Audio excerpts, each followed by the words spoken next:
যে সংবিধানকে ধ্বংস করে গেছে হাসিনা, সেই সংবিধান তো এই সরকারের লেজিটিমেসির উৎস হতে পারে না, কোনো অবস্থাতে পারে না। মানুষের সাথে দেখা করেন, কিন্তু ওনার সময় হয় নাই।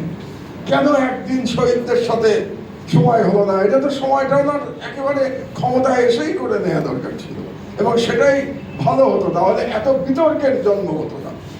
আমি বলি আপনাদেরকে আমার অভিজ্ঞতা থেকে, যে তখন যদি উনি দেখা করতেন, তখন মনে হতো যে সমব্যথীর সাথে দেখা করছে, কারণ উনিও ভিকটিম ছিলেন, উনিও পারসিকিউটেড ছিলেন হাসিনার মাধ্যমে। ওনারা সর্বস্ব হারিয়েছেন। যেটা হয় আর কি, একজন সর্বস্ব হারানো মানুষ আর একজন পারসিকিউটেড মানুষের সাথে যখন দেখা হয়, তখন একে অপরকে বুকে জড়িয়ে ধরে, কারণ তারা তো সমব্যথী। কিন্তু এক বছরে তো পানি অনেক পার হয়ে গেছে পদ্মা দিয়ে, এক বছরে তো অনেক অনেক রাগ, অভিমান, অনেক অভিযোগ তৈরি হয়েছে। কাজে যে গুডউইল নিয়ে ইউনূস সাহেব ক্ষমতায় আসার পরেই শহীদ পরিবারের সাথে দেখা করতে পারতেন, এখন কিন্তু আর উনি পারতেন না, কারণ সময় পেরিয়ে গেছে।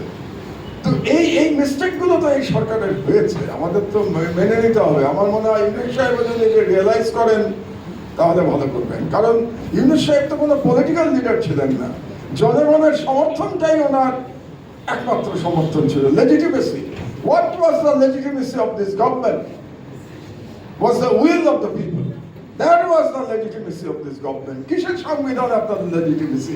যে সংবিধানকে রেপ করে গেছে Hasina, I am sorry for my language, যে সংবিধানকে ধ্বংস করে গেছে হাসিনা, সেই সংবিধান তো এই সরকারের লেজিটিমেসির উৎস হতে পারে না, কোনো অবস্থাতে পারে না। যাই হোক, আমি ওই বিতর্কে যাচ্ছি না, আমি আইনজীবীও নই, সংবিধান বিশেষজ্ঞ নই, আমি অত্যন্ত সাধারণ জ্ঞানের একজন মানুষ, তো সেই হিসাবে বলছি।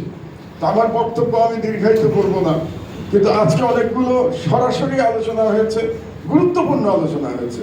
এই জন্য আমি আজকের যে উদ্যোক্তা আসিফ নজরুল এবং অন্যান্যদের আমি তাদেরকে ধন্যবাদ এবং কৃতজ্ঞতা জানাচ্ছি, এবং আমার মতো একজন সাধারণ ব্যক্তিকে এখানে ডেকে আনার জন্য আপনাদের উদ্যোক্তাদের ধন্যবাদ জানাচ্ছি।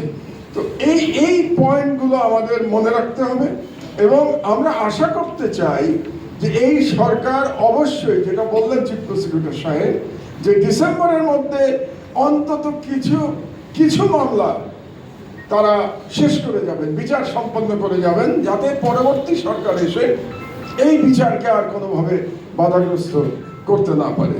তো আবারও বলি, আমাদের সকল কৃতজ্ঞতা এই শহীদ পরিবারদের প্রতি, এবং বাংলাদেশের তরুণ যদি জেগে না উঠত এই জুলাই বিপ্লবে, তাহলে আমরা আজকের এই পরিবর্তিত বাংলাদেশ দেখতে পেতাম না।